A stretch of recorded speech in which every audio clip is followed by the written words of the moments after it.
In 1966, Guevara would move on to Bolivia, his last attempt to ignite a revolution. For 11 months, he tried in vain to gain popular support. Guevara and his small group of Cuban rebels were distrusted by the Bolivians, and he never gained popular support. Even the Bolivian Communist Party didn't want to associate or support him. They were more aligned with the Soviet Union than to Cuba. And before too long, everything began to fall apart. Guevara's forces were split into different groups, but they were each hunted down, one by CIA-trained Bolivian government forces. In his diary, Guevara would write down how he knew he had little chance of surviving Bolivia. His asthma had become chronic, and his notoriety painted a very large target on his head. He wrote that he would either succeed or he would die. On the 8th of October 1967, Guevara's band of rebels were ambushed near the village of La Higuera. An informant had divulged the location of Guevara's camp, and a force of 200 soldiers were dispatched. Newly trained Bolivian rangers ambushed the group with mortar and machine gun fire. Surrounded, Guevara attempted to flee, but he suffered a wound to his calf. While attempting to escape, he walked straight into an enemy command post, and he was swiftly captured.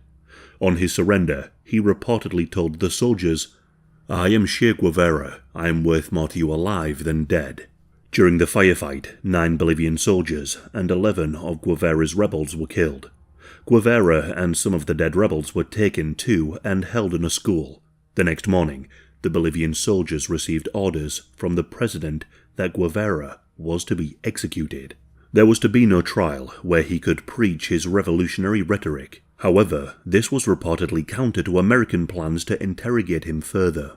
The following day, on the 9th of October 1967, Guevara was briefly interrogated as to the whereabouts of his remaining rebels. With no information revealed, the plan to carry out his execution began, but not before his captors took a few photographs. The plan was to execute him in a manner that would appear as if he died in the firefight. Sergeant Mario Terán was selected to carry out the killing. Guevara reportedly faced his death with calm defiance. Witnesses later claimed that his last words were, "I know you've come to kill me. Shoot, coward. You were only going to kill a man." Terán fired multiple shots, first hitting his arms and legs. As Guevara writhed on the ground, Terán fired again, executing the revolutionary. In all, he suffered 9 bullet wounds all over his body. Guevara's body was then displayed publicly in a nearby town. To prevent his grave from becoming a shrine, the Bolivian military secretly buried his remains in an unmarked location.